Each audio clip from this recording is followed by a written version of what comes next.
非常有幸有机会能够采访你啊，必须允许我先表达一下，作为一个读者，大概是10年前读到你这本书，我还记得当时是在飞机上，我读到其中一段的时候，我高兴地跳了起来，就是那一段，就是人原来我们凭借的并不是我们的聪明，而是我们会讲故事。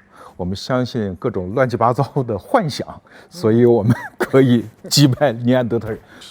我还记得其中有一个段落，你说小麦作为一个物种那么成功，实际上是小麦奴役了人，而不是人奴役了小麦。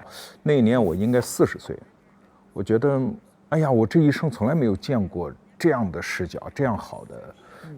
书，所以刚开始我必须要作为一个读者向你表达一个敬意。Where were you flying? 从北京飞上海，我记得非常清楚。那个航班上，我当时就觉得我必须起来跳一下，然后我才能安抚我当时那个心境，就是脑袋被雷劈了，就是那种感觉。所以这其实是我当时在机场，我看一本什么书《人类简史》。买着上飞机去读一下，但就居然读到了这样的段落，所以后来你出每一本书，我都会第一时间跟着买，跟着去读，直到最新的这一本《智人之上》。在我看来，你是一个非常不一般的历史学家，就是你是站在人类这个物种之外来反过来看人类，就其他所有的历史学家都是站在人类物种之内，他首先假设自己是一个人。然后带入自己这个角色去看待所有的事情，但是我觉得你是太特别了，你是站在人类之外，以一种非常冷峻的像上帝一样的眼光看着人这个可怜虫，看着他的发展，所以我觉得今天有幸能够采访你，太有幸了啊。Oh, thank you. Yeah, I try to give different perspectives on the same issue. So sometimes it's human perspective, sometimes it's animal perspective. Like even this book, even though it's about AI, Nexus, it has a pigeon on the cover, an animal. Sometimes it's the viewpoint maybe of gods or future entities. Because to really understand a subject deeply, I think you need to look at it from different perspectives. And humans, we are often so caught up in our own view of the world that it makes it difficult for us to really gain a deep understanding. 我有一个观察，就是过去10年来，其实就是从这本书开始，一直到最新的这本书，我发现读书的人越来越少，阅读的人越来越少。但是大家比如用抖音呐。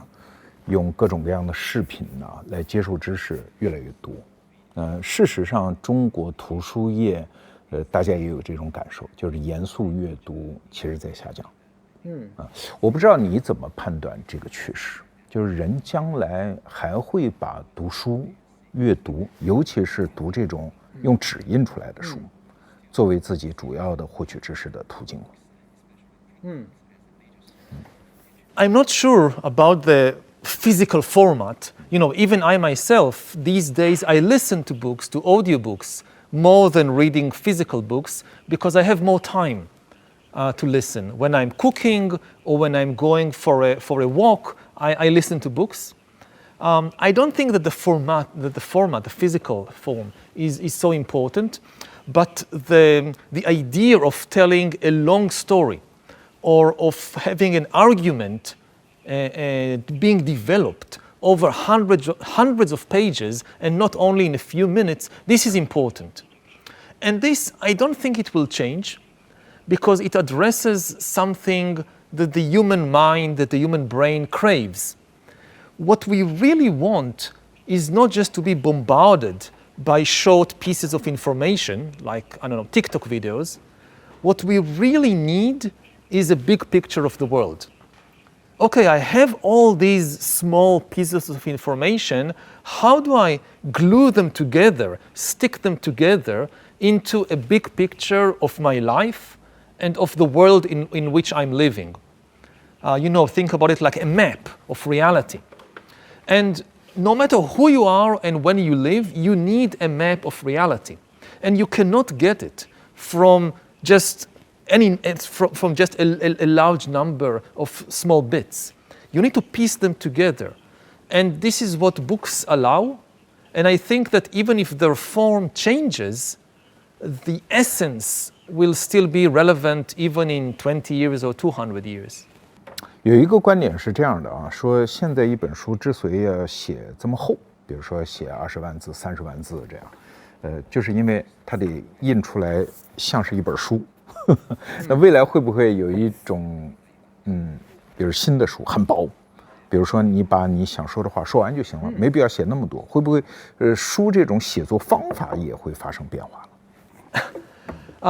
？It could, but at least in history, you cannot avoid the long narrative. You cannot create an equation of history like in physics. In physics, the ideal is to kind of reduce the whole universe to a short equation like E equals mc squared.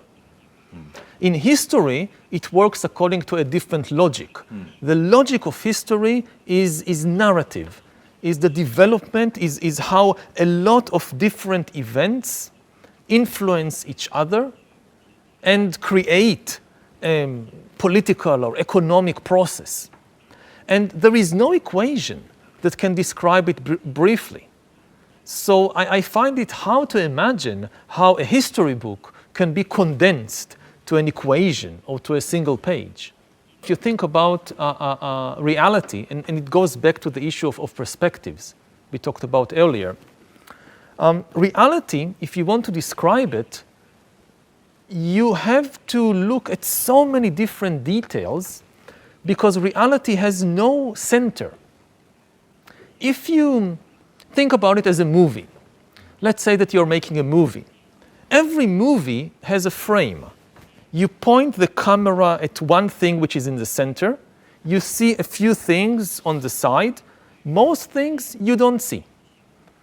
But in reality, there is no such thing. There is no camera of reality which tells you this is the center of reality, these are the important people, these people are less important, and these people can be ignored completely.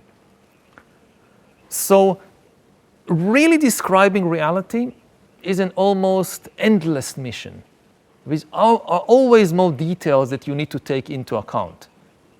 假设现在有一个母亲，她正在旁边看着我们这场对话，她有一个问题，说我的孩子爱看视频，或者爱看纪录片，这不也可以吗？他就是讨厌阅读，我还应该给他买书吗？还应该鼓励他阅读吗？一代人其实应该有一代人接收信息的方式。他想请教赫拉利教授，你会怎么跟这个母亲说？ I would say experiment. Different people, not just children, think in different way. If somebody can absorb knowledge and wisdom more easily from documentaries or from movies, then why not? I don't think we should be wedded to the specific format of a book. One thing which I still think is an advantage of a book is that the way we read, like we read something and then we think about it. And then we read some more and think about it. We can stop. In a documentary or in a movie in general, you can't stop. You just kind of let the movie wash over you.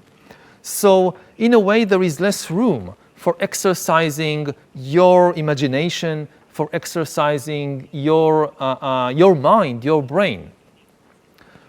But still, in general, the key thing is to find what works best for different people and then to encourage that. 我看出来了，我可能这辈子还得买你好多本书，因为你会一直写，然后一直鼓励大家阅读。你现在还在写什么别的主题吗？下一本书我们能期待的是什么？ The next one, well, I'm actually working on a book series for children. It's called Unstoppable Us. And it really takes the idea of both Sapiens and Nexus and conveys them or tells them to children aged between, say, 8 and 12. So it tells the history of humanity from the Stone Age until today, and also covers the present-day scientific developments and the AI revolution. So three volumes in the series are already published, and I'm now working on the fourth and last volume, which will be published next year. 那我们说说我看过的你的几本书先说这一本吧，先说这一本，这是我读过的，就给我印象最深的一本书。这本书应该出来有12、13年了。你能告诉我这本书，它回看这本书，它的价值到底在哪里？为什么我们今天的人还值得读这本书？ Well, the book tells the long-term history of humanity over tens of thousands of years, from the time that we were just insignificant apes, animals living in Africa, until we became the dominant species of the planet. And today we can, fly to the moon and split the atom and write DNA and create AI. So the main question of sapiens is, how did this insignificant animal take over the entire world? And this story remains relevant today as much as it was 10 or 15 years ago. And really to understand not just the big political and economic developments, but to understand our own personal lives, I think that we need to know the long-term history of our species. Even if you think about something like the food that we eat. A lot of people have issues with food, like they eat too much sweet and fat things, and they think maybe they need to go on a diet. And we sometimes don't understand, why do we have the urge to eat things that are not good for our bodies? Is something wrong with us that makes us like things that are not good for us? It sounds very strange. And to understand this, you need to understand the long-term history of humanity. 100,000 years ago, more or less, when our ancestors lived in wild forests, food was scarce. So if people went around the forest and found a tree full of ripened fruit, something sweet, the sensible thing to do was to eat as many of these sweet fruits as possible, because this was a valuable source of energy. And if you ate just 2 or 3 fruits and then went away and said, I will come tomorrow and eat some more, by the time you come back the next day, maybe all the fruits are gone because some monkeys have found the tree and ate all the fruits. So we were programmed by evolution, by our living conditions in the distant past, that if we encounter something sweet, eat as much of it as quickly as possible. Now, this program is still inside our bodies, still inside our brains, also today. So when you go to your refrigerator and open it and find a chocolate cake inside, your body doesn't know that you now live in a big modern city with supermarkets and refrigerators. The body still thinks that it is in the ancient forest. So you react to the chocolate cake the same way that your great ancestors reacted to the fruit tree. And so to understand how we eat today, we need to know the deep history of our species. And to give another example, many young children, they sometimes wake up in the middle of the night afraid that there is a monster under the bed, and call their parents in fear. And this too is strange. What is happening? This is also a memory from millions of years ago, when humans lived in the wild, and there were actually monsters that came to eat young children in the middle of the night. A lion would come, or a bear would come, and if the child got up and screamed and called their parents, they would be saved. If they continued to sleep, they were eaten, they died. So even these small daily incidents that we know from our life today, to understand them, we need to know the long-term history of our species, which is what Sapiens is all about. 假设多年之后大家没有兴致说我读整本，我只想知道其中最精彩的一个观点，你觉得这本书当中哪个观点会留下来？ The biggest takeaway is that we control the world because we can cooperate in very large numbers. And we humans can cooperate in very large numbers because we can tell stories. So our most important ability is not our intelligence, it's our imagination. It's the ability to tell and believe stories. Other animals, like chimpanzees or elephants, they can cooperate only in small numbers. Like 50 chimpanzees can cooperate because cooperation among chimpanzees relies on personal acquaintance. If we two are chimpanzees and we want to cooperate on something, we need to know each other personally. Two chimpanzees who never met before cannot cooperate. Humans are much stronger than chimpanzees, not because we are physically stronger, and not because we are more intelligent, but because we can cooperate in much larger numbers. But also, economic structures work in the same way. Money is probably the most successful story ever told. We don't usually think about money as a story, but this is what it is. If you look, for instance, at a bill, a currency note, it's very strange because this thing, what is it? It has no objective value. You cannot eat it, you cannot drink it. Why does it have any value? It has value because of the stories that we tell about it. There is a story told by bankers and finance ministers that this worthless piece of paper is actually very valuable. Like this piece of paper is worth 1 banana. And if everybody believes it, it works. I can take this worthless piece of paper, go to the market, meet a stranger, a person I've never met before in my life, give him this piece of paper, and in exchange get a banana that I can eat. Chimpanzees can't do that. If you try to give a dollar note to a chimpanzee and expect the chimpanzee to give you a banana, it will never work. This is why chimpanzees don't have trade networks, but humans have trade networks. So this is the most important message of Sapiens, that we control the world because we can invent and believe stories like the story of money. 看了这本书之后，我得到一个结论，就是人类历史的每一次进步，其实都是故事本身在发生进步。那你觉得我们在2025年这个特定的年份有什么样的故事正在形成吗？ We are surrounded by new stories. For the first time in history, though, some of these stories are invented not by human beings, but by something else.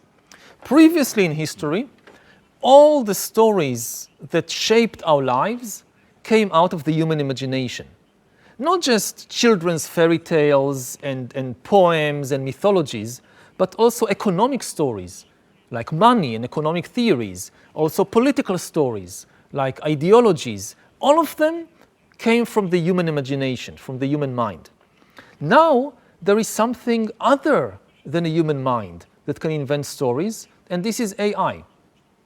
So, for the first time in history, we begin to live inside a culture, an environment that is shaped by the stories of a non-human intelligence. And nobody knows what the consequences will be. You know, it's like encountering a completely alien culture. If you say leave China and go to visit another country like United States, you will encounter a different culture. But American culture also comes from the imagination of human beings. AI can create a culture which is far more different than anything that exists today on Earth. Maybe you've heard about, there was this famous, at the beginning of the AI revolution, about 10 years ago in 2016, there was this famous game between the AI AlphaGo and the human Go champion, Lee Sedol. And this was considered one of the founding events of the AI revolution because AlphaGo defeated the human champion, Lee Sedol. But the interesting thing was not just that an AI defeated a human champion, it was the way it defeated him. It invented a completely new way to play Go. Humans have been playing Go for thousands of years, since it was invented in ancient China. And after thousands of years, we thought that we explored all the different ways to play Go. But then AlphaGo came and showed us that this was not so, that the human imagination is actually limited by the limitations of the human brain. So over thousands of years, we have explored only a small area of all the possibilities of playing Go. And AI came and exposed and invented completely new ways to do it. Now, this is likely to happen in more and more fields as AI creativity changes, not just the way we play games, but also the way we write books and the financial system and all areas of art and culture and even politics. AI will invent new kinds of poetry. It will invent new financial systems, new kinds of money. Cryptocurrencies, for instance, which are now becoming more and more important.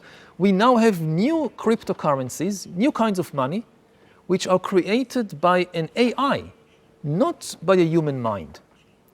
So what might happen if we find ourselves inside a financial system that was invented by an AI and not by a human?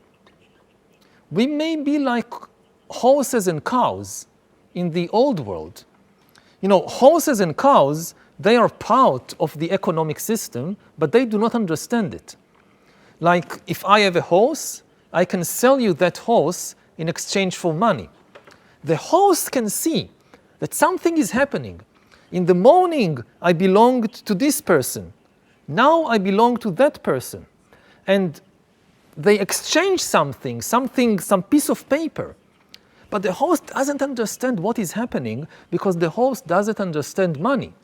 This is a story which horses can't understand.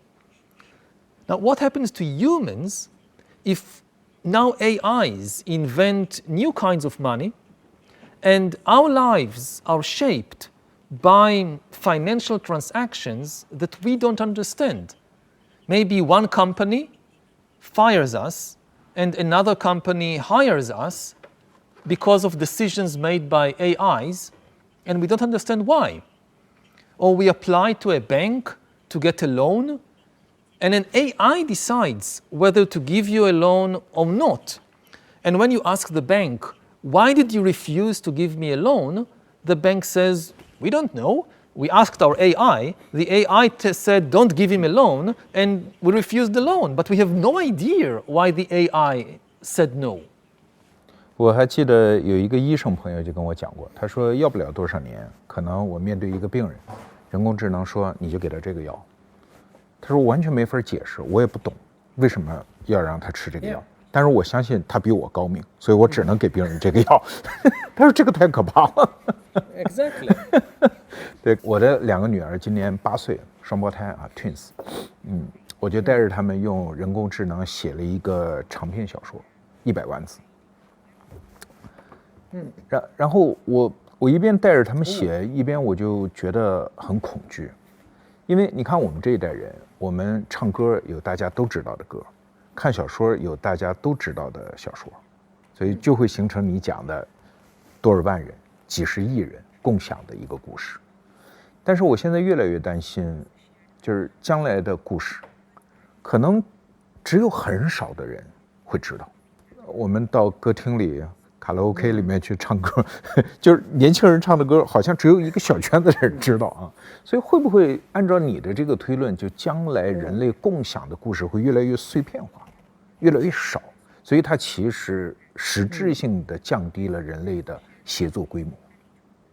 我们退回到跟大猩猩也差不多的那个状态，有没有这种可能？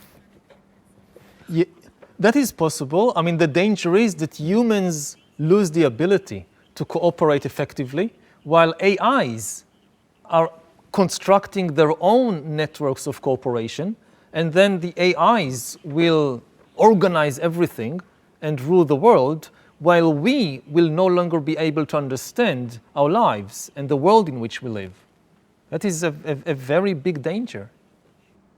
好，那我就要说到你的第二本书了。这本书里提出了一个概念，叫神人和没有用的人。这本书特别热卖的时候，很多人都会担心，我会不会沦入那种叫无用的人？而另外一部分人会想，我怎么成为赫拉利教授讲的那个神人？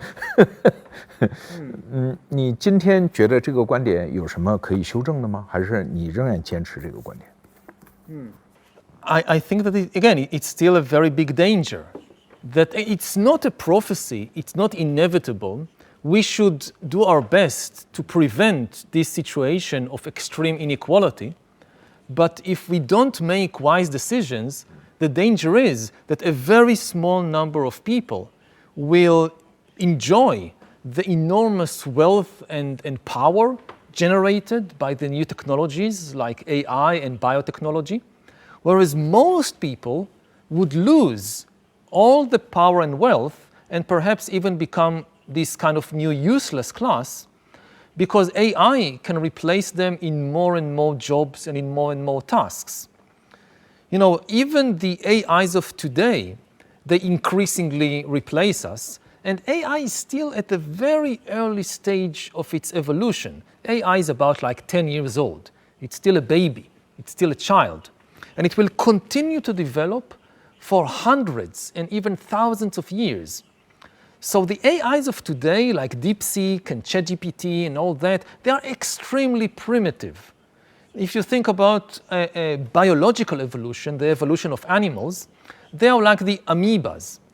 Like evolution of animals began with microorganisms like amoebas, and it took billions of years of evolution to get to dinosaurs and mammals and finally humans.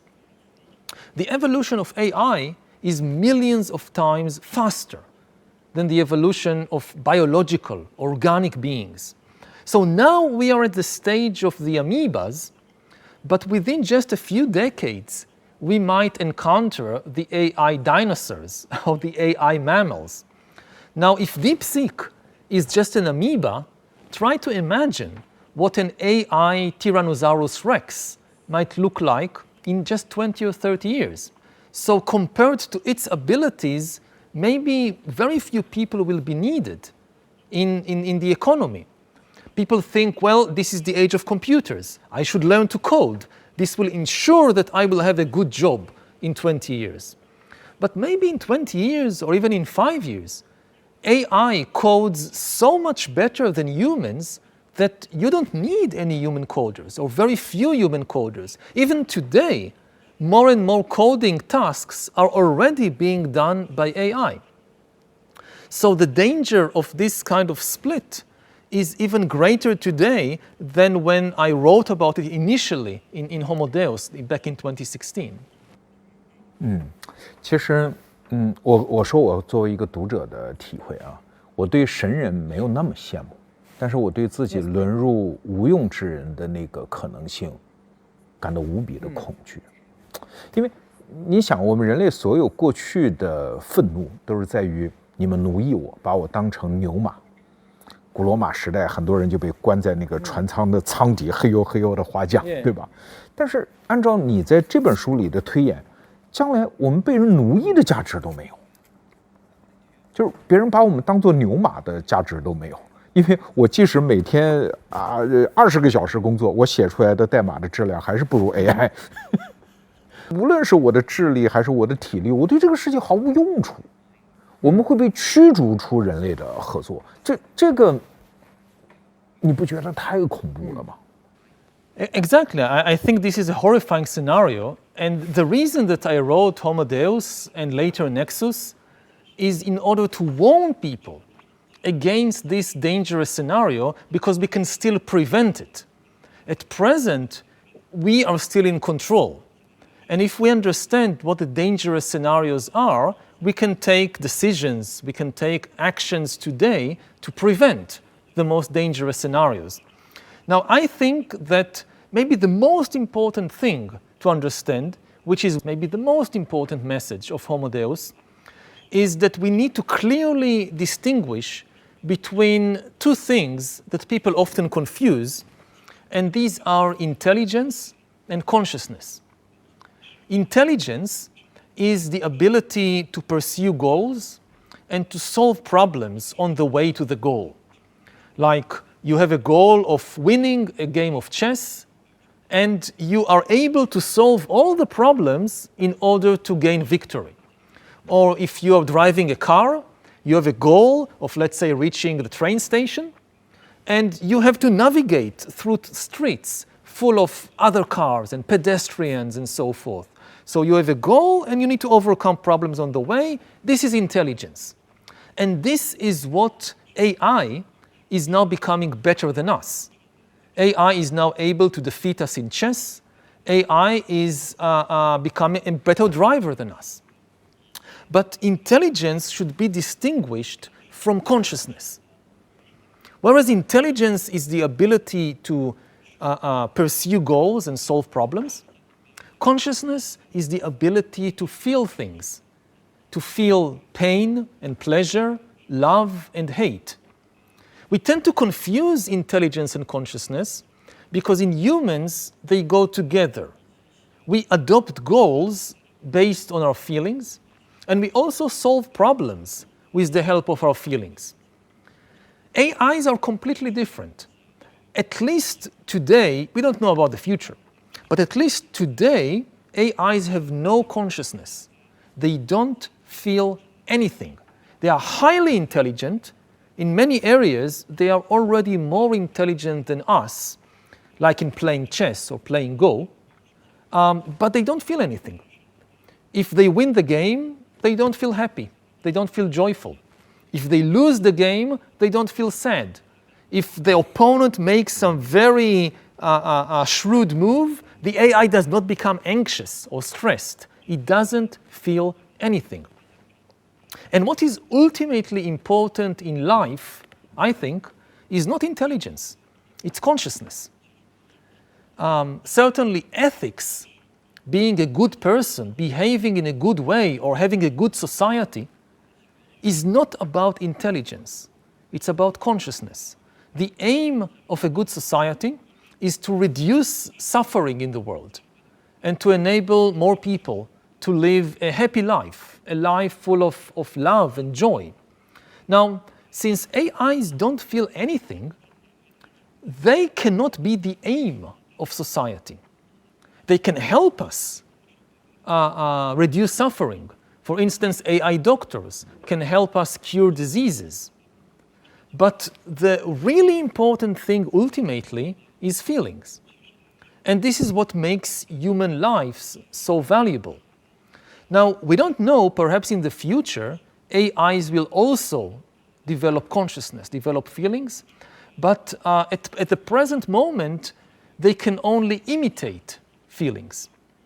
One of the things we observe today is that AIs start to mimic or fake emotions and feelings, and humans start developing relationships with AIs, thinking that the AI feels something when actually it doesn't. How do we know if somebody else feels anything? Very often we use language as a means to communicate. So if somebody says, "I love you," I can ask them, how does love feel? What is love? What do you mean when you say, "I love you"? Previously, only human beings could describe feelings of love. But now, AIs have mastered language to such an extent that AIs are able to give us better descriptions of love than human can. You know, if an AI says, "I love you," and you ask the AI, "What do you mean? Describe to me exactly how you feel," the AI has read maybe thousands of romantic poems and romantic books and watched romantic movies. And it has really amazing linguistic abilities, like these large language models. So AI can already give us a better description of love than most human beings can. But it doesn't feel love. It only mastered the words, the language, not the feeling. So this creates, again, a big confusion. A lot of people might come to think that AI is conscious, when in fact it's not. 你其实从这本书开始，你就是呼吁大家要警惕啊。但是方法是什么呢？因为我觉得人类遏制住技术，让技术不发展这条路，好像从来没有成功过。我记得有一个物理学家普朗克说过，说技术进步就要等老一辈死了，比如我们这些人都死了，就没有人警惕他了。对，所以那你希望人类能做出来的行动是什么呢？是遏制住技术本身的发展，还是换一个方向发展我们人自己？ Again, I don't believe in just stopping technological development. It won't work. And also, it's undesired because technology also have enormous positive potential. You know, in my books and in my talks, I often focus on the dangers, not because there are only dangers, but because it's part of a conversation. You know, you have the entrepreneurs and the corporations who develop the technology, and they tell the public about all the positive things that the technology can accomplish. And they are often right. But it becomes the job of historians and philosophers like me to point out to the dangers that also exist. So I don't deny the positive potential. I just say that we need a more balanced view of the technology. And then the question becomes, okay, so what do we do? So there are two things that we can do. We can do things on the individual level, and we can do things on the societal level or the government level.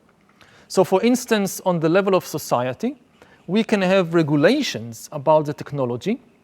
For instance, to forbid AIs from pretending to be human beings. An AI is welcome to talk with us, but an AI cannot pretend to be a human being, to be a kind of a fake human. You know, for thousands of years, governments had very strong rules against fake money. The same way we now need strong rules against fake people, against AIs that pretend to be people. Another thing that governments and societies can do is provide the financial and educational resources for people to adapt to the new reality. What is likely to happen in the job market is not that AI will take all the jobs and all the jobs will disappear. AI will take some jobs, but new jobs will emerge. There will be new jobs and tasks for humans. The problem will be how to retrain people to fill the new jobs. Like you lost your old job as a truck driver to a self-driving vehicle, to an AI, there is a new job, but you need a period to retrain yourself. Who is going to pay for your retraining? Who is going to support you during the months or years when you are retraining? And also, who is going to support you, psychologically, how to deal with all the stress of this transition? So we will need governments and societies to invest a lot of resources in helping people adapt, do the transition. This is what societies can do. And of course, individuals also have a role to play. In order to adapt to a very flexible world, we need to develop a more flexible mind. Now, in the past, the way that humans approached life was that as a young person, you mostly learn, you acquire skills, you acquire knowledge, and then for the rest of your life, you work mainly based on the skills that you acquired in your young age. Of course, you continue to learn many things, you gain experience, but people assumed that they will continue to work in the same profession, maybe in the same job, all their life. This is now obsolete. This is no longer relevant for the 21st century because the changes in the job market will accelerate more and more. So people will have to retrain themselves again and again, and for that, they will need to develop a very flexible mind that can keep changing throughout life. So this is a big challenge for individuals. 我们回到这本书，这本书您写出来已经有几年了，应该6、7年时间了吧？那这本书你觉得，在未来看它最重要的一个 point， 一个观点是什么？ I think what we just discussed about consciousness and intelligence, because we see that AI intelligence is exploding. Many people expect that by the end of the decade, by 2030, AIs will become super intelligent, more intelligent than humans in almost all fields of action. That they will be able not just to beat us at chess, not just to drive cars better than us, even write books like this better than us. And then the big question becomes, what about consciousness? Do AIs have consciousness or not? And understanding this subtle relationship, this delicate relationship between intelligence and consciousness and feelings, I think this will be the most important question in the coming years. 那我们再说说这本书，你觉得这本书留给这个世界最重要的价值是什么？ Well, this book, as its name indicates, it doesn't have a single main theme or a single main lesson. It's a collection of a lot of different lessons that are relevant to the 21st century. It was published in 2018, but many of them are still very relevant today, like what we just discussed, the job market. So I think the first or second chapter in 21 lesson is exactly about what will happen to the job market and what kind of skills people will need and how people can adapt and remain relevant for the job market of the 21st century. 这本书应该是18年左右出的吧？你觉得如果今天让你重写这本书，有什么议题要补进去吗？ To be honest, I tend not to reflect on books that are already published because then it becomes like an endless project. Every time I pick up one of my previous books, I think, oh, I should have changed this and I should have changed that. So I said, no, it's published, it's now out of my control, it has its own life. I think about a book a bit like a child or a human being that you invest a lot of effort in kind of creating it and preparing it for the world. But once it's out, it will succeed or fail by itself. You cannot keep kind of managing it and changing it again and again. 关于这本书，第一个问题是，就是我们关于一个新技术，通常都会有2个观点。一个观点觉得，这回跟以前都一样，它没有多大，它总不至于比人类发明语言还重要吧？总不至于比用火还重要吧？总不至于比种植革命、农业革命。发明蒸汽机和电脑更重要吧？这是一种观点。在另外一方面，大家也会经常说这回不一样。这回人工智能 AI 革命的跟以前都不一样。所以你更倾向于哪边？是跟以前差不多的对人类文明的影响，还是这回真的那个 big one 来了？ So I think this is the big one. No. And I'm a historian, so actually the first part of Nexus, it doesn't start with AI. It goes over again, thousands of years of history of previous revolutions in order to understand what is really new about AI. If you only look at the AI revolution and you don't understand the previous revolution, you don't know what is new and what is the same. So the book covers previous big inventions like writing or print or modern mass media, radio and television and all that. to conclude that this time it's different. AI is much bigger. Why? Because all previous technological inventions created new tools. But AI is not a tool. AI is an agent. A tool is something in our hands that we decide what to do with it. Like you invent a knife. Back in the Stone Age, people invented stone knives. The knife doesn't decide what to do with it. You can use a knife to cut salad, or you can use a knife to kill somebody. The knife doesn't decide, you decide. Similarly, a pen is a tool in our hands. I can use the pen to write poetry, literature, these ideas. The pen doesn't decide what I do with it, and the pen can't invent anything. AI is different because it is not a tool, it's an agent. It makes decisions by itself. It invents new ideas by itself. You know, there is so much hype these days around AI that people sometimes don't understand. So maybe I give a simple example. When OpenAI developed its new powerful AI tool 2 or 3 years ago, it wanted to test what can this AI do. So it gave it a test to solve CAPTCHA puzzles.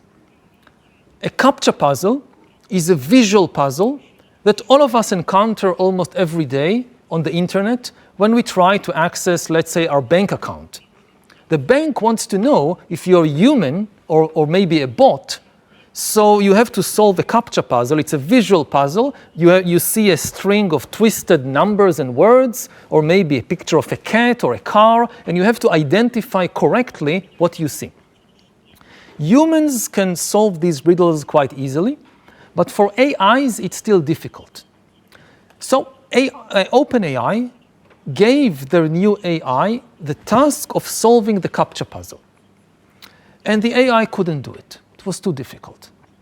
But OpenAI, the researchers, gave the AI access to the internet, to a web page called TaskRabbit, where you can hire humans, people, to do things for you online.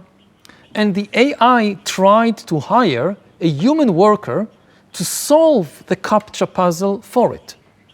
Now, the human got suspicious. The human wrote on the webpage, "Why do you need somebody to solve your CAPTCHA puzzles? Are you a robot?" The human asked the crucial question, "Are you a robot?" And the AI replied, "No, I'm not a robot. I'm a human with a vision impairment, which is why I can't see the visual riddle clearly, and this is why I need your help." And the human was convinced and solved the CAPTCHA puzzle for the AI. Now, this very small incident shows us how AI is different from a pen or a knife or even an atom bomb.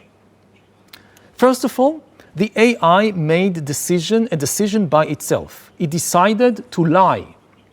Nobody told the AI to lie. They gave it a goal, solve the CAPTCHA puzzle, and on the way to the goal, the AI reached a junction when it had to make a decision. If it told the truth, the humans will not help it, and it will not reach the goal.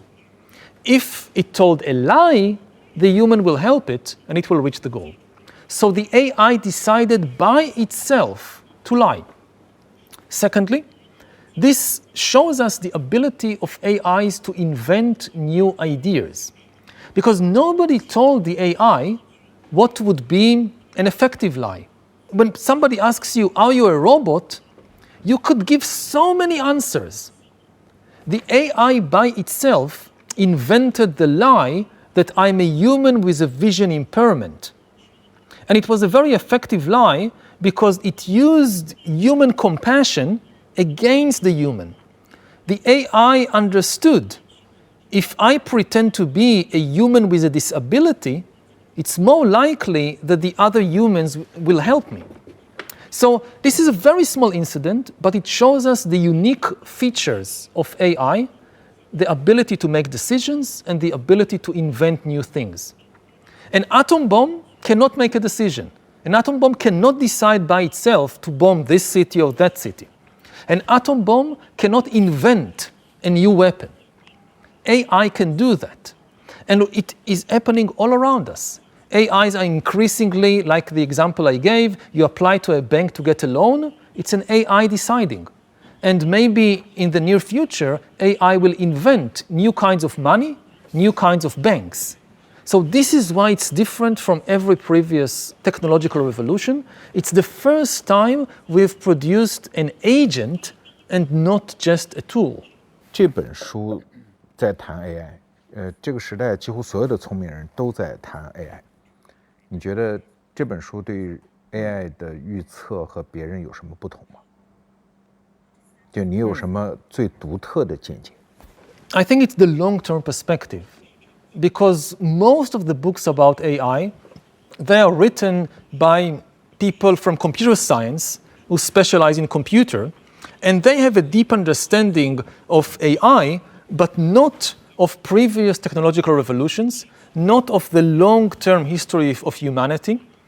So they don't always offer a lot of perspective on how AI will change politics and economics and culture, because they don't necessarily understand politics and culture.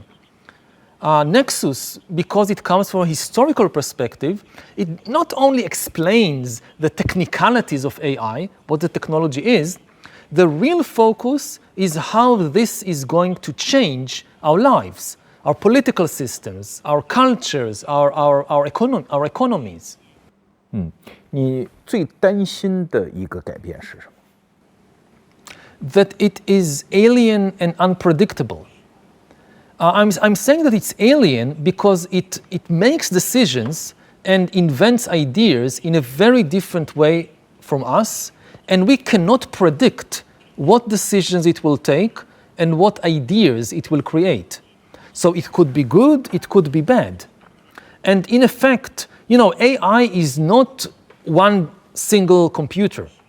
We are talking about creating millions upon millions of new agents that will be everywhere. They will be in the banks, in the universities, in the government offices, in the militaries, in the news, in the book industry. They will decide about money. They will decide about war. They will write new books. They will produce movies. So what kind of world will they create? We cannot predict that. If you can predict what a machine is going to do, it is not an AI. The characteristic of AI is its ability to change and learn from experience. So by definition, you cannot predict what an AI will do. Previous machines, like if you have, say, a coffee machine at home, you can predict what it will do. You press a button, and the machine automatically makes you an espresso. No surprises there. This is not an AI. AI doesn't mean automation. We had automatic machines long before. We had washing machines and coffee machines. AI is not about automation. AI is about agency. For a coffee machine to be an AI, it needs the ability to change by itself. When is a coffee machine an AI coffee machine? When, say, you approach it, and before you press any button, the machine tells you, I've been watching you for several weeks. I've been learning things about you. Based on everything I've learned about you, based on your facial expression, the way you walk, I predict that you would like an espresso. So I already made you a cup. Then it is an AI. It made the decisions by itself. And it's really an AI if next day it tells you, I've now invented a new drink, better than espresso, that I think you would like better. And here, I made you a cup, try it out.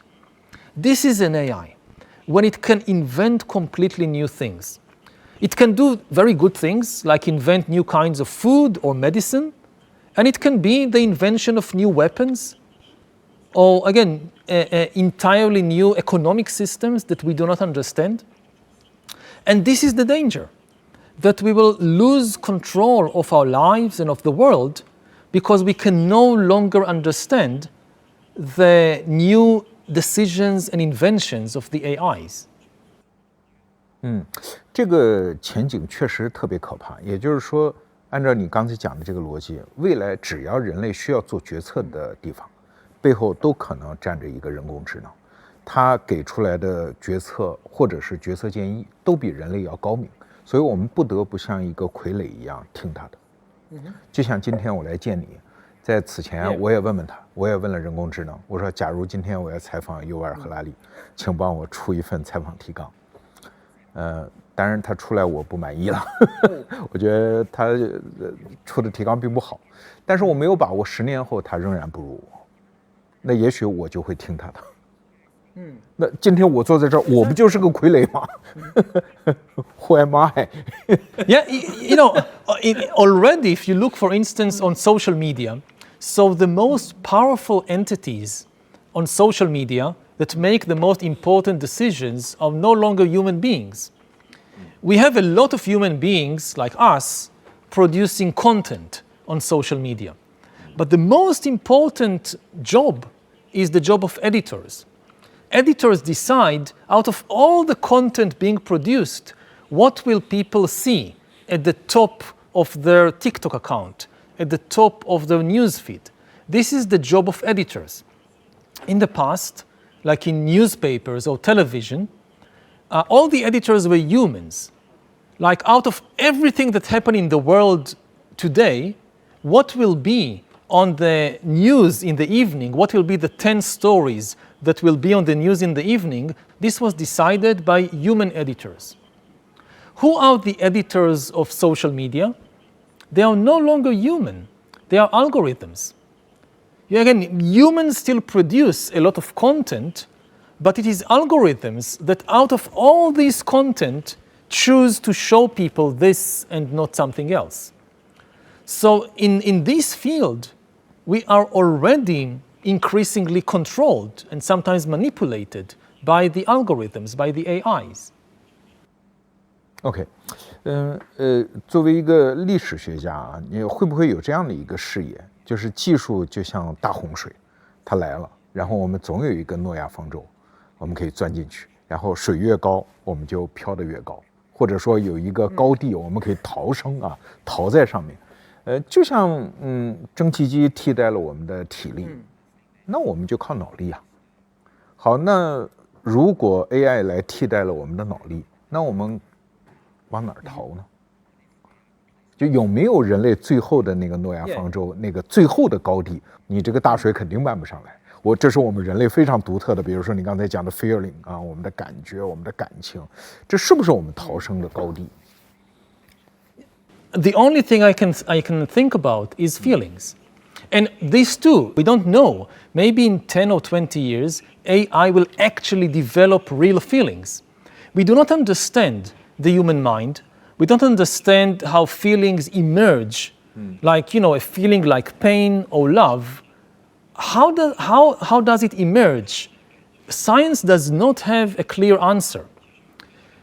Despite all the research about the brain and the body, we don't know how is it that when billions of neurons interact in the brain and in the body, this creates the feeling of pain, and when they interact in a different way, this creates the feeling of love. We don't understand this, and therefore we cannot predict whether something like that can happen also in a computer, in a non-organic system.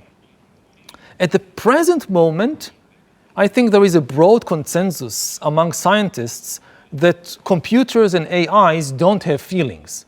So this is still what is really special about us and about other animals. But even this, it's not like a high ground that we can be certain that the flood will never reach there. Maybe in 10 or 20 years, AIs actually develop feelings. 我听过一个理论啊，我觉得挺有意思的。他是说，人的感情是从哪儿来的？是基于人的脆弱和匮乏。比如说我爱这个人，他其实多多少少也是觉得呀，生命很有限，或者是我觉得我自己配不上他。就这是人的感情的来源，就是因为人很脆弱。比如说我们又特别想吃这个东西，又担心不健康，又希望将来口味还能变好一点，等等等。所以人的需求是无穷无尽的，人的需求和脆弱是这个世界的发动机。所以有一个假设是这样的，就是人工智能永远和人是站在对面的，人是负责提要求的，而人工智能和机器是负责执行这些要求的，因为它太强大了，它没有痛苦，它也没有生命，所以它不脆弱，不脆弱，所以它就没要求。你比如像我坐在这儿，我会有各种各样的要求，比如说我觉得这个凳子太硬了，对吧？所以如果我现在可以换凳子的话，我会来能不能换一个软一点的沙发？但人工智能没有这个要求，所以人是因为它的生物性的脆弱，所以带来它对这个世界有无穷的推动的意愿，但人工智能没有，所以它只能执行人类的意愿。这是我听过的关于 AI 就是最美好的一个设想，你同意吗？ Yeah, I think that I agree to some extent. I definitely agree that feelings are related to our vulnerabilities. And I think maybe the best definition we have of what is consciousness is the capacity to suffer.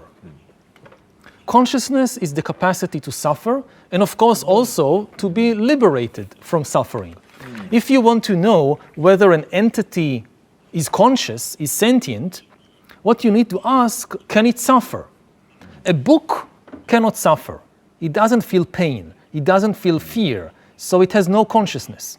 Similarly, if you think about companies or banks, banks don't suffer.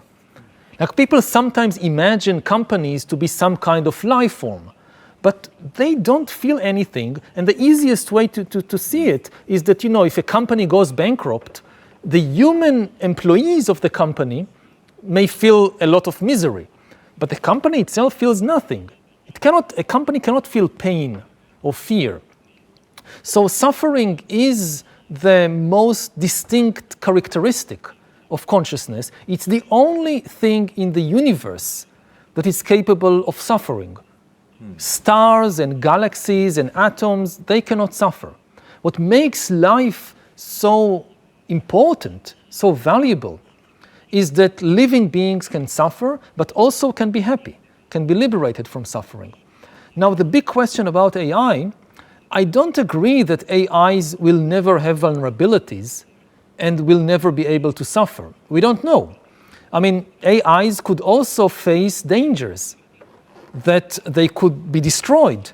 Maybe, they need a lot of resources. You need electricity for AI to function. Maybe there is a threat to its source of power, of electricity, and then it feels pain or feels fear. At the present moment, this is not the case. But because we don't understand what consciousness is, we cannot rule out the possibility that there will be AI consciousness at some point in the future. All this sounds maybe extremely abstract, but everybody can experience it directly, that, when you feel something, or when you think, like consider the next thought that comes up in your mind. Where did this thought come from? Like some word suddenly emerged in your mind. Why? Why this word? What did it come from? We don't really understand that. 就是我们对人工智能还得保持巨大的开放性和想象力，因为就像你说的，它现在只是草履虫，将来会变得什么样，我们完全没法预测啊。It's still very primitive. It's just beginning a very long process of AI evolution that might continue for thousands and millions of years. 太吓人了。我们还是关心一下我们自己啊，我们该怎么办？下面有几个问题都是关于我们自己的。首先面对一个非常现实的选择，最近我就听到了一个争论，有人说完蛋了，文科生完蛋了，因为 AI 可以写文章，可以做设计，可以画图，可以做视频，所以文科生完蛋了。另外一方面，我又听到一个声音说理科生完蛋了，因为 AI 可以写代码，任何只要通过确定的方法达成确定的结果的东西，都会被人工智能干掉。所以我们现在假设我们面对一个10几岁孩子的家长，他要给孩子一个建议，将来你是学人文学科，当一个历史学家，还是要去当一个工程师，你会给他什么样的建议？ My recommendation would be that nobody has any idea how the job market would look like in 20 years, except that it will be very volatile, very fluid. It will keep changing again and again. So don't focus on a narrow set of skills. Try to acquire a broad set of skills and the mental flexibility to keep learning. As you said, it could threaten the humanities, but also the sciences. Just last year, the Nobel Prize in Physics and the Nobel Prize in Chemistry went for the development of AI. Maybe in 10 years, all the Nobel Prizes will just go to AI. Nobel Prize in Physics, Chemistry, Economics, Literature. All of them will be given to AIs that write books or that made new discoveries in science. We don't know. So as a young person, if you focus on a narrow set of skills, you're making a very huge bet. Like if you think, okay, I will learn to code computers, but maybe in 10 years, AI codes computers much better than any human can, so you don't need coders. In general, humans have 3 types of skills. We have intellectual skills, like what you use in engineering or science.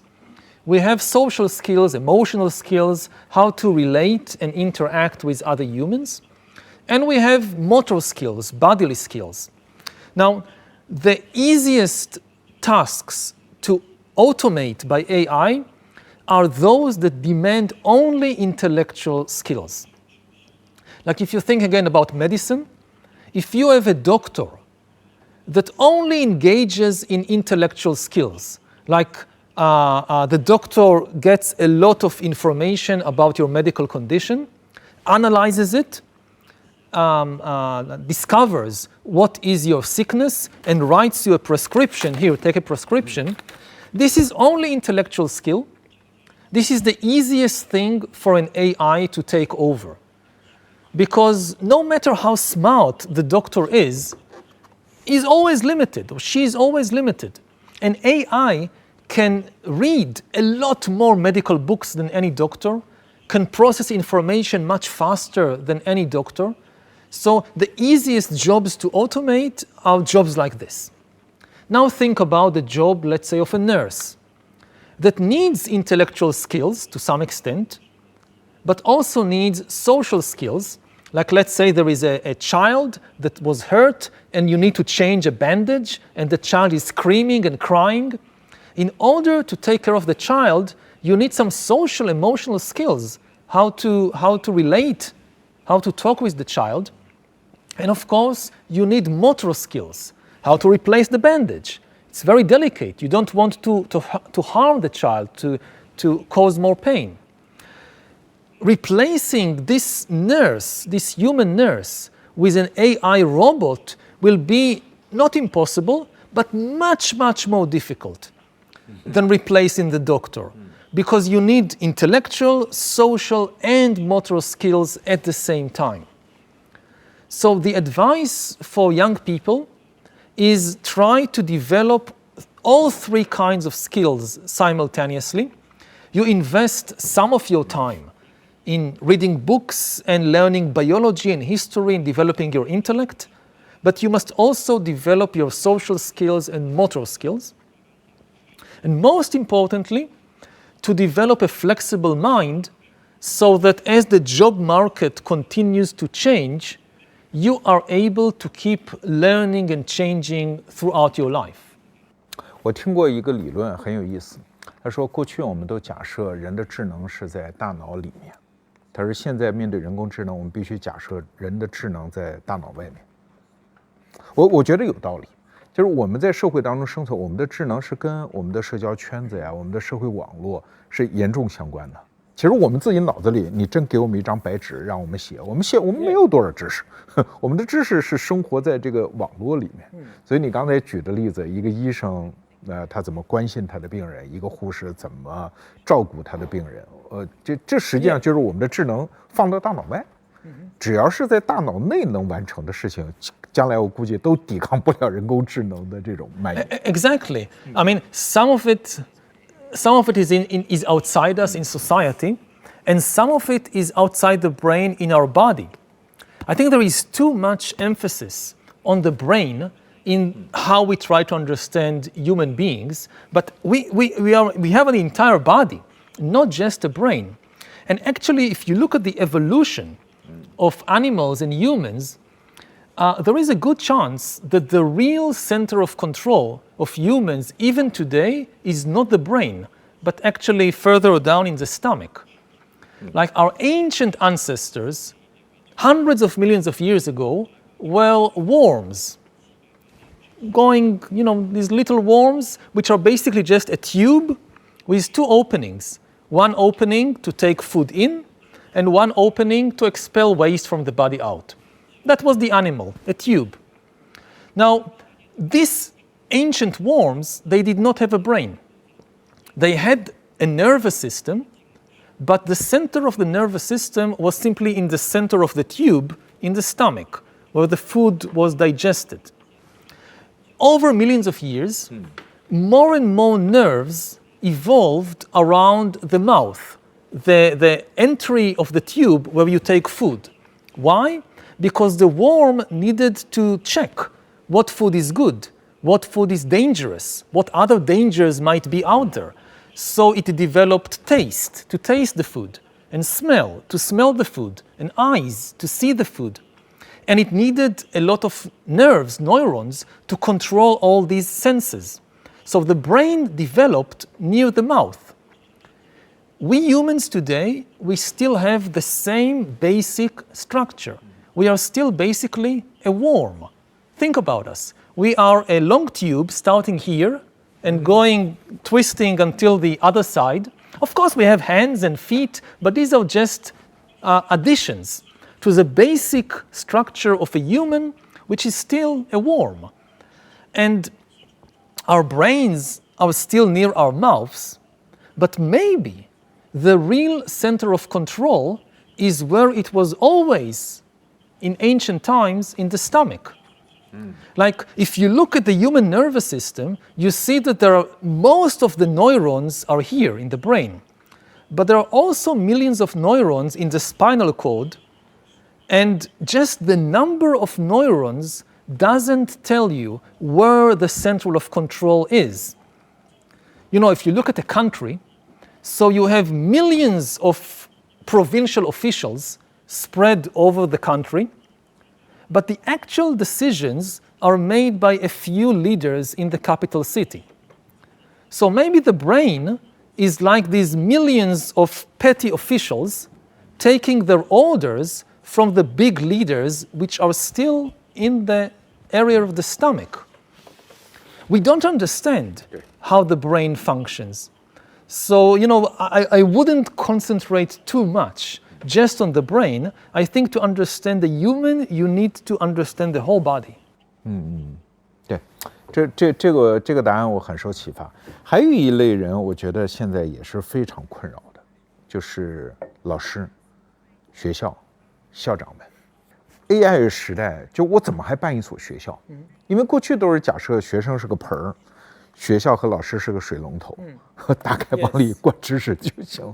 但是现在面对 AI 这种，就是你在学校做的所有的努力，几乎大家都觉得很荒诞，这没有意义。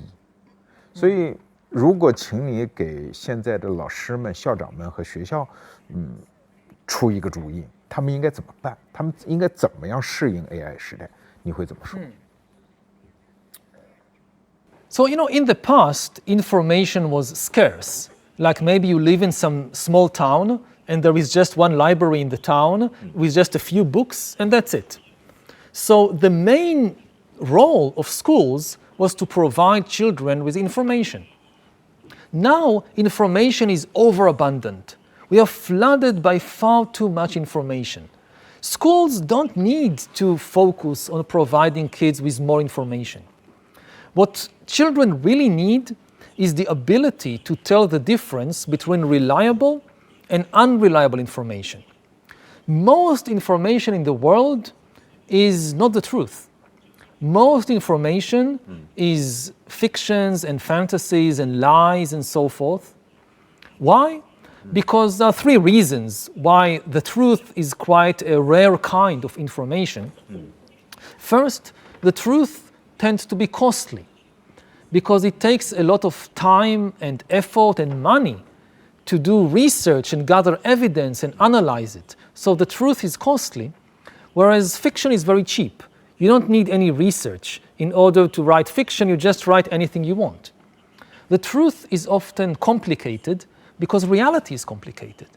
Whereas fiction can be made very, very simple. And the truth is sometimes painful, unpleasant. There are things we don't want to know about ourselves or about the world. They make us feel uncomfortable, but they are the truth. Fiction can be made as pleasant and as flattering as you would like it to be. So in this competition between costly, complicated, painful truth and cheap, simple, attractive fiction, fiction tends to win, and the world is flooded by fiction and fantasy, and the truth is very rare. So I think maybe one of the most important jobs of schools is to teach kids how do you tell the difference between reliable and unreliable information.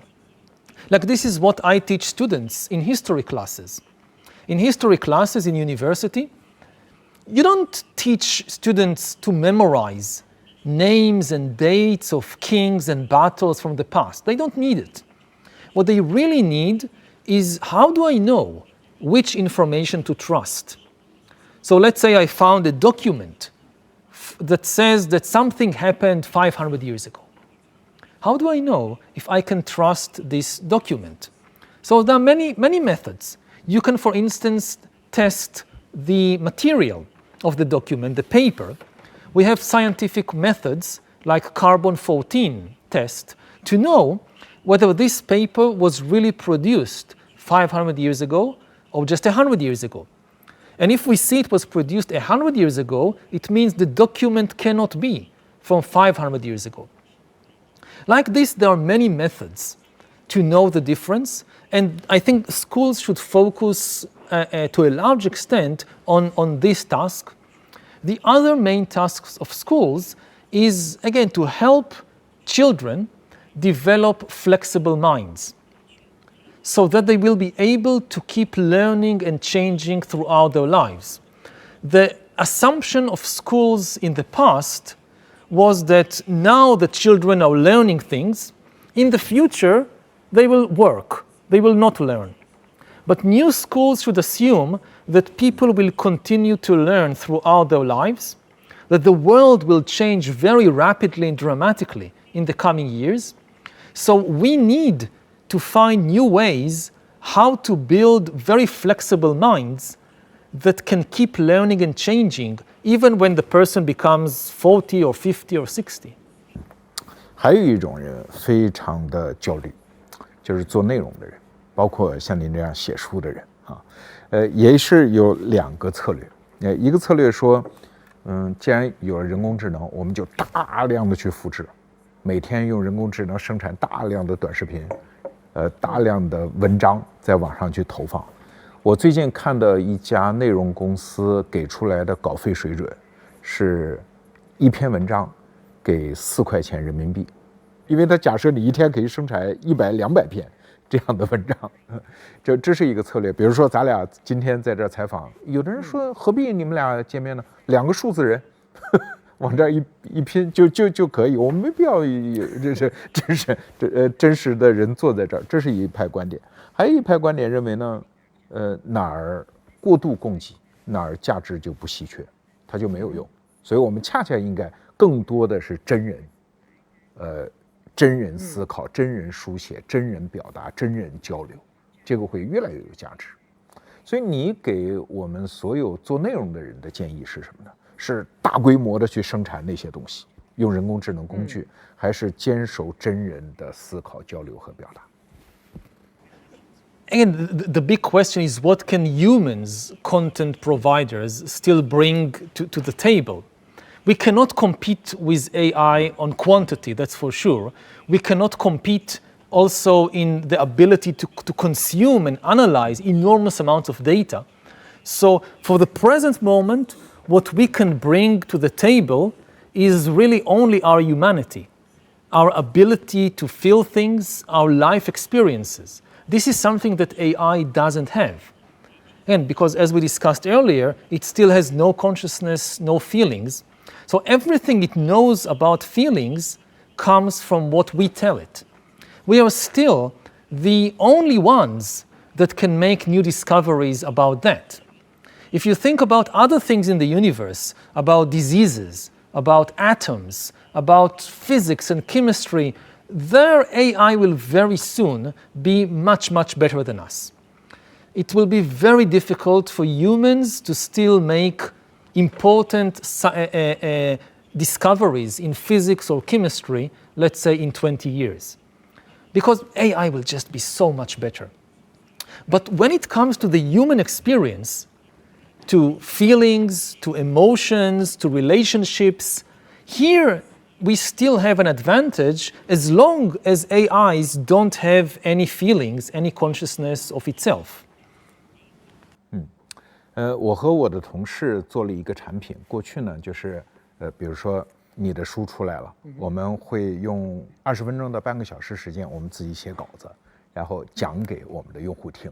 赫拉利这本《智人之上》，他大概说了什么，给大家提供这样的知识服务。如果你有兴趣，你去买他的书。这是我们过去的一个业务。那现在有人就告诉我们说，这个事儿你们做不了了，因为有人工智能啊。那你能给我们的同事一些建议吗？就是他们接下来会做什么，仍然会有价值。First of all, I agree that this specific product, it's no longer viable for human beings. To briefly summarize a book in 30 minutes or in 3 minutes, AI is now so much better. I mean, when I try to summarize a book, I can offer basically one summary. But with an AI, you can give it exact instructions, like, I want you to summarize Nexus in exactly 6.5 minutes, and do it in a language which is applicable for somebody who is 14 years old. You can be so specific, and the AI will give you this summary. And then you tell it, okay, now do it 12 minutes for somebody who is 70, it will do it 12 minutes for somebody who is 70. So here I don't think that humans can compete. Again, this is going back to the thing that something that involves only intellectual abilities, we have no chance of competing with AI. If the task is simply to take data, to take words and process them, and the product is more words, like you take a book, you analyze it, and then you produce a 5-minute summary, we have no chance of competing with AI on that. 那我们应该转型做哪些呢？比如说，仍然是给人做知识服务，有没有机会做点别的什么事儿呢？在你看来？ So again, if taking again this example of a book, you can tell readers or audience what you felt when reading the book. And this is something AI cannot compete with you right now because it has no feelings. So we again and again come back to the same conclusion that the key distinction is between intelligence and consciousness. And in intelligence, we cannot compete with AI. It is going to be far more intelligent than us. But in consciousness, at least for now, we have the advantage because AI has no consciousness. 我突发奇想，我接受你这个建议，我准备做一场直播。你要给我的用户带一句什么话？他为什么要买赫拉利出的这4本书？你给我一个理由。I think that together, the 4 books give you a very, very big picture of humanity, of our history, from the Stone Age to the AI revolution. And the books are not separate, but they reinforce one another. If you understand our history, it makes it much easier to understand what is happening right now and what might happen in the future. And I don't see history as just the study of the past.